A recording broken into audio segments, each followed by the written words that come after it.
Assalamualaikum warahmatullahi wabarakatuh. Saya Muhammad Rizal Thorik dari Ilmu Komputer 5. Saya akan menjelaskan tentang kutipan. Yang pertama, pengertian kutipan. Kutipan merupakan suatu kalimat yang berisi gagasan, ide atau pendapat seseorang yang dijadikan bahan acuan yang diambil dari berbagai sumber, media cetak, online, ataupun audio.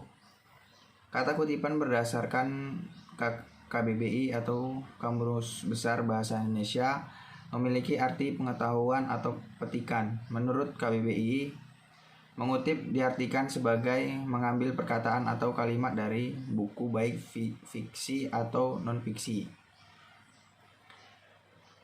Yang kedua, jenis-jenis kutipan.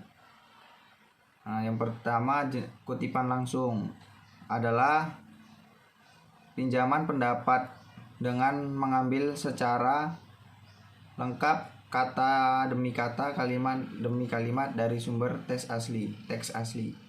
Kutipan langsung secara utuh mengutip teks yang akan dijadikan rujukan. Yang kedua, kutipan tidak langsung adalah pinjaman pendapat yang mengambil inti sarinya saja. Kutipan yang tidak langsung hanya mengambil pokok pikiran atau inti sarinya saja. Dan kemudian teknik mengutip berdasarkan bentuknya. Yang pertama, kutipan langsung. Untuk teks yang tidak lebih dari 4 baris, maka dapat melakukan langkah-langkah berikut ini. Yang pertama, kutipan terintegrasi dengan teks. Yang kedua, kutipan diawali dengan akhiri oleh tanda kutip.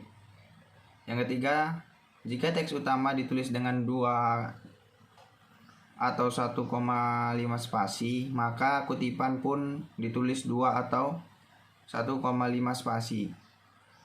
Hal yang sama terjadi ketika teks utama 1 spasi, maka ditulis 1 spasi.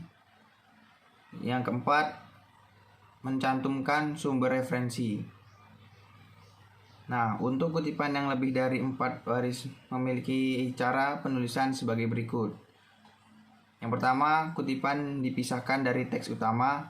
Yang kedua, kutipan tidak diawali dengan tanda kutip. Yang ketiga, kutipan ditulis dengan 1 spasi walaupun teks utama 2 atau 1,5 spasi.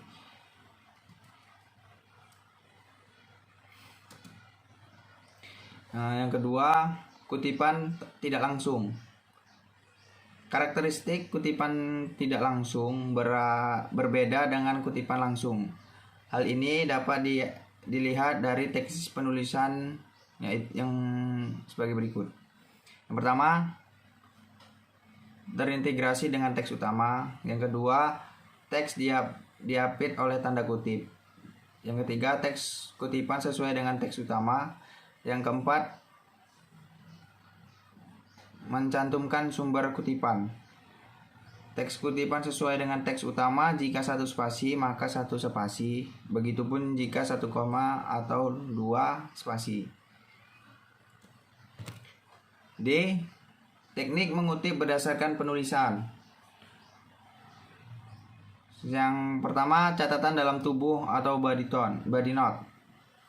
Catatan tubuh atau body note tersebut dilakukan ketika penulis mencantumkan sumber kutipan setelah selesai sebuah kutipan dengan menggunakan tanda kurung. Dalam catatan tubuh terdiri dari 3 unsur, yaitu nama pengarang, tahun penerbit, dan halaman. Untuk nama pengarang cukup ditulis dengan nama karirnya atau nama kahirnya dan ditulis tanpa gelar. Untuk tahun terbit yang ditulis adalah tahun terbit yang ada pada katalog buku yang lazim. Ada pada awalan sebuah buku. Adapun halaman yang ditulis adalah halaman teks yang dijadikan rujukan, bukan halaman karangan kita sendiri. Dan yang kedua, catatan kaki, footnote. Catatan kaki adalah daftar keterangan khusus yang ditulis di bagian bawah setiap lembaran atau akhir bab karangan ilmiah. Catatan kaki biasanya digunakan untuk memberikan keterangan dan komentar, menjelaskan sumber kutipan atau sebagai pedoman penyusunan daftar bacaan atau bibliografi.